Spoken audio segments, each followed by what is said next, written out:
હાલ ગોપાલ ઇટાલિયાની મુશ્કેલી વધી છે। મહેસાણા કોર્ટે બિનજામીનપાત્ર વોરંટ ગોપાલ ઇટાલિયા સામે કાઢ્યું છે અને તેની બજવણી કરવા ગઈકાલે સુરત પોલીસ પહોંચી હતી અને આ બાબતને લઈને ગોપાલ ઇટાલિયાનો એક કથિત ઓડિયો ગઈકાલથી સોશિયલ મીડિયા પર વાયરલ થયો છે।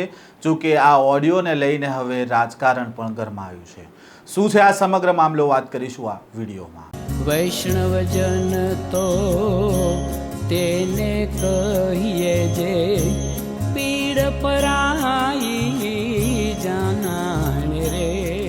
નમસ્કાર, નવજીવન ન્યૂઝમાં આપનું સ્વાગત છે। હું છું જયંત દાફડા। આમ આદમી પાર્ટીના નેતા ગોપાલ ઇટાલિયાની કાનૂની મુશ્કેલીઓમાં વધારો થયો છે। મહેસાણાની કોર્ટે વર્ષ 2020માં નોંધાયેલા એક ગુનામાં ગોપાલ ઇટાલિયા વિરુદ્ધ બિનજામીનપાત્ર વોરંટ ઇસ્યુ કર્યું છે। લાંબા સમયથી ચાલતા આ કેસમાં કાયદાકીય પ્રક્રિયાના ભાગરૂપે ગઈકાલે પોલીસ દ્વારા તેમના સરનામે પહોંચીને વોરંટ બજાવવાની કામગીરી હાથ ધરવામાં આવી હતી। જો કે ગોપાલ ઇટાલિયા દ્વારા આરોપ લગાવવામાં આવ્યો કે હર્ષ સંઘવીના ઇશારે તેમના ઘરે પોલીસ પહોંચી હતી અને તેમના વૃદ્ધ માતા પિતાને હેરાનગતિ કરવામાં આવ્યા હતા। તેને લઈને તેમણે ગઈકાલે એક વિડીયો પણ જાહેર કર્યો હતો। જો કે આ તમામ વાતોની વચ્ચે ગઈકાલે ગોપાલ ઇટાલિયાનો એક કથિત ઓડિયો પણ સામે આવ્યો હતો, જેમાં વોરંટ બજાવવાવાળી વાત કરવામાં આવે છે, પોલીસ ઘરે આવશે તેવી વાત કરવામાં આવે છે। સાથે જ સામે છેડેથી એક વ્યક્તિ કહે છે કે ભલે પોલીસ ઘરે આવતી, આપણે એવું કહી દઈશું કે મારા માતા પિતાને હેરાન કરવા માટે આવી છે અને મારા માતા ઘરે હશે, તે પ્રકારની વાત છે તે ઓડિયોમાં કરવામાં આવી હતી। પરંતુ આ ઓડિયોને લઈને ગોપાલ ઇટાલિયાએ કહ્યું છે કે આ AI જનરેટ ઓડિયો છે અને આ ઓડિયો તેમનો નથી અને આ ઓડિયો ભાજપ દ્વારા વાયરલ કરવામાં આવ્યો હોવાનો તેમણે આરોપ લગાવ્યો છે। પહેલાં તો આ ઓડિયો શું હતો તેની ઉપર એક નજર કરીએ, સાથે જ આ ઓડિયોને લઈને ગોપાલ ઇટાલિયાએ શું સ્પષ્ટતા કરી છે તે પણ સાંભળો। હા ગોપાલભાઈ, હા જીતુ બોલો। હા ગોપાલભાઈ, ઓલો વોરંટ હતો તમારો મહેસાણાનો, એ આવવાના જ વોરંટ બજાવવા આજકાલમાં? હાથી ભલે ના આવે એમ નહીં, પણ ઓલો હવે નિયમ નીકળ્યો છે ને, શું એલો નિયમ? એ લોકોએ કાંઈ પોર્ટલ બનાવ્યું છે, એમાં પોલીસવાળા ઘરે વોરંટ બજાવવા જાય ને પછી આ સાબિતી હાટું પોલીસવાળા ઘરે આવીને ઘરના ફોટા પાડે કે પછી પોર્ટલમાં અપલોડ કરે કે ભાઈ અમે ત્યાં ગયા હતા એમ આને પકડવા એમ। હાથી પાડવા દ્યો ફોટા, એ તો હારું ના પડાય હતું। આપણે કહેવાનું ભાજપ પોડા મારી પાછળ પડ્યા, બીજું હું? પણ તમે ઘરે નહીં હો ને? હા પણ માજી તો મળશે ને, આપણે કેવા થાય ને કે મારી માને હેરાન કરે છે આ લોકો, એમ નહીં, એ તો મૂક ને ભાઈ, હું સમજી ગયો, એમાં કઈ ફાટી ન પડવાનું હોય, એ પોલીસ વાળાને આવવા દ્યો, બાકી હું જોઈ લઈશ પછી। ચોરી અને એના ઉપર સીના ચોરી, હર્ષ સંઘવીએ ગઈકાલે મારા ઘરે પોલીસ મોકલી, મારા પરિવાર સાથે ગેરવર્તન કર્યું અને એ વાતનો મેં ભાંડો ફોડ્યો જગ જાહેર, તો સાંજ સુધીમાં એક બનાવટી AI ઓડિયો વાયરલ થઈ ગયો। અરે વાહ, તમને બધી ખબર પડી જાય છે। અમે તો આખા વર્ષમાં તમારા ઉપર 100 પ્રકારના મુદ્દા ઉપર આંગળી ઊંચી કરી છે। અમે તમારા વિરુદ્ધમાં કીધું કે તમે ડ્રગ્સના કારોબારની અંદર તમારી આખી પાર્ટી સંડોવાયેલી છે, કેમ અમારો ઓડિયો ના આવ્યો? અમે તો કીધું કે હર્ષ સંઘવી 8 પાસ છે, કેમ ઓડિયો ના આવ્યો મારો એમાં? અમે તો કીધું કે આ ડફોળ છે, કેમ ઓડિયો ના આવ્યો ડફોળ છે એવી વાતચીતની પુષ્ટિ કરતો? અમે તો કીધું કે દારૂના હપ્તા તમારા ભાજપ વાળા કમાય છે, કેમ ઓડિયો ના આવ્યો? તમારા ઉપર જ્યારે જ્યારે અમે સવાલ ઊંચો કર્યો, સવાલ ઉઠાવ્યો, ત્યારે તો કોઈ ઓડિયો ના આવ્યો કે હા આ વાત સાચી છે। અને જ્યારે મેં એમ કીધું કે મારા પરિવારને હર્ષ સંઘવીએ પોલીસ મોકલીને હેરાન કરવાની કોશિશ કરી છે, તો સાંજે છેક એક બનાવટી ઓડિયો વાયરલ કરવામાં આવ્યો। કઈ વાંધો નહીં, કરો વાયરલ, જનતા બધું જ જાણે છે કે સાચું શું છે ને ખોટું શું છે।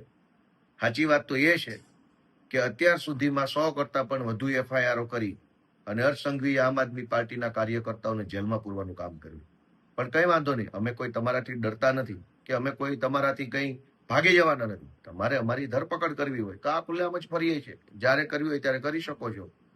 ડરપોક કઈ, અમે તમારા જેવા ડરપોક કે કાયર માણસ નથી, અમે તો લડનારા હિંમતવાન માણસો છીએ। ગઈકાલે જે કૃત્ય કર્યું એ કૃત્ય અત્યંત નિમ્ન કક્ષાનું હતું, અત્યંત જઘન્ય પ્રકારનું કહી શકાય। અને ચોરી ઉપરથી સીના ચોરી, કે એક તો મારા પરિવારને હેરાન કરવા, ધાકધમકી કરાવવા માટે તમે પોલીસ મોકલો છો અને ઉપરથી પાછો ઓડિયો બનાવવાનો, અને ઓડિયો પણ 8 પાસ ને છાજે એવો ઓડિયો છે। કોઈ ડફોળ માણસ, હલકી બુદ્ધિનો માણસ, નિમ્ન કક્ષાની વૃત્તિ ધરાવતો માણસ જેવો ઓડિયો બનાવે એવો ઓડિયો છે, જેમાં કહેવાતો જે કોઈ ભાઈ છે સામેવાળો એ પાછો મને કાયદાનું જ્ઞાન આપે છે કે હમણાં ઓલો નવો નિયમ આવ્યો છે, એમાં ઘરના ફોટા પાડશે, પછી એ ફોટા અપલોડ કરવા પડે।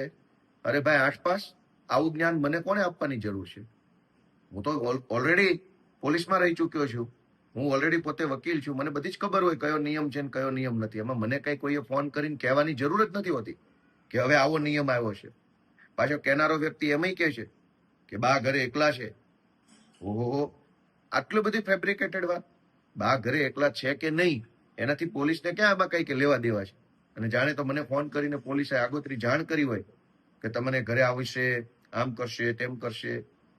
એટલે આખો આ બનાવટી ઓડિયો, અને દુઃખની બાબત તો એ છે કે આવો ઓડિયો જે બનાવવામાં આવ્યો છે એ ઓડિયો બનાવનારા લોકોને પણ બુદ્ધિ નથી કે આની અંદર જે કાંઈ વાતચીત એને સામેલ કરી છે, એ જે મેં મુદ્દા ઉઠાવ્યા, મેં એમ કીધું કે હર્ષ સંઘવીએ આટલી પ્રકારે દાદાગીરી કરી છે, જાણે કે એનો ભાજપ ખુલાસો કરતું હોય, એ ખુલાસા ટાઈપનું અંદર ચર્ચા જોડવામાં આવી છે. એટલે આ આખી બનાવટી વાત જે છે ચૂંટણી ટાણે આવી છે. અમે તો કહીએ છીએ કે હર્ષ સંઘવીના આવ્યા પછી ગુજરાતમાં ડ્રગ્સનો વેપાર વધ્યો છે. બનાવો એનો પણ એક ઓડિયો, ગોપાલ અને કોઈ ભાજપના નેતા વચ્ચેનો, અને કરો વાતચીત કે ભાજપના નેતા પૈસા કેટલા લે છે અને ગોપાલભાઈને એ જાણ કરે છે. એવો અમે તો એમ કહીએ છીએ કે તમારા આવ્યા પછી, હર્ષ સંઘવીના આવ્યા પછી ગુંડાઓ, બુટલેગરો પોલીસને દોડાવીને મારે છે. પાટણમાં માર માર્યો, અમદાવાદમાં માર માર્યો, રાજકોટમાં, અમદાવાદમાં, વટવા સાઈડે પોલીસની ગાડીઓ પર તલવારો મારી હતી. પોલીસને ગુંડાઓ મારી લેવામાં સહેજે શરમાતા નથી સંઘવીના આવ્યા પછી. તો એનો એક ઓડિયો બનાવો ગોપાલ અને કોઈ એસપી આઈપીએસ વચ્ચેનો કે અમને બહુ મારે છે ગોપાલભાઈ, આ સંઘવી આવ્યા પછી બહુ મારે છે અમને. તમારી ઉપર 100 સવાલ ઉઠાવ્યા છે ત્યારે તમને ઓડિયો બનાવવાનું ના સૂઝ્યું. અને જ્યારે મેં એમ કીધું કે મારા પરિવારને હર્ષ સંઘવીએ ગાળો દેવડાવી, મારા પરિવાર ઉપર ધાકધમકી કરવાની કોશિશ કરી, ત્યાં તો ઓડિયો બનાવ્યો. અને કેટલાક હર્ષ સંઘવીની ટોળકીના સભ્યો દ્વારા સનસનીખેજ ભર્યા સમાચારની જેમ પ્રસારિત કરવામાં. ભાઈ કોઈ સનસનીખેજ નથી. સનસની તો 2027માં સનસનીખેજ ભર્યા સમાચાર આવવાના છે. બ્રેકિંગ ન્યૂઝ 27માં આવવાના છે. સંઘવી જેલમાં જાય છે ને આમ આદમી પાર્ટીની સરકાર આવે છે. આ ઓડિયોને લઈને ગોપાલ ઇટાલિયા દ્વારા આક્ષેપ કરવામાં આવ્યા કે ગઈકાલે હર્ષ સંઘવીના ઇશારે પોલીસ તેમના ઘરે પહોંચી હતી અને હવે ત્યારબાદ પોલીસ દ્વારા તેમના માતા પિતાને હેરાન કરવામાં આવ્યા હતા વોરંટ બજાવણી કરવા માટે જ્યારે પોલીસ પહોંચી હતી ત્યારે. અને તેમણે કહ્યું કે મારી ધરપકડ કરવી હોય તો હું અહીંયા જ બેઠો છું, મારી ધરપકડ કરી લો. પણ આ પ્રકારે જે ઓડિયો વાયરલ કરવામાં આવ્યો છે એઆઈ જનરેટેડ, તેને લઈને પણ ગોપાલ ઇટાલિયાએ ભાજપ ઉપર પ્રહાર કર્યા હતા. સાથે જ હર્ષ સંઘવી સામે પણ તેમણે આક્ષેપ કર્યા હતા. હાલ આ ઓડિયોને લઈને રાજકારણ ગરમાયું છે. તો બીજી બાજુ ગોપાલ ઇટાલિયા સામે જે બિન જામીનપાત્ર વોરંટ ઇસ્યુ થયું છે તેને લઈને અત્યારે એવી પણ ચર્ચા છે કે ગોપાલ ઇટાલિયાની ગમે ત્યારે ધરપકડ પણ થઈ શકે છે. આ સ્ટોરી અંગે તમારો શું મત છે કોમેન્ટ બોક્સમાં જરૂરથી જણાવજો. આ પ્રકારના સમાચાર અહેવાલ સાથે ફરી મળીશું. નવજીવન ન્યૂઝ સાથે જોડાયેલા રહેજો.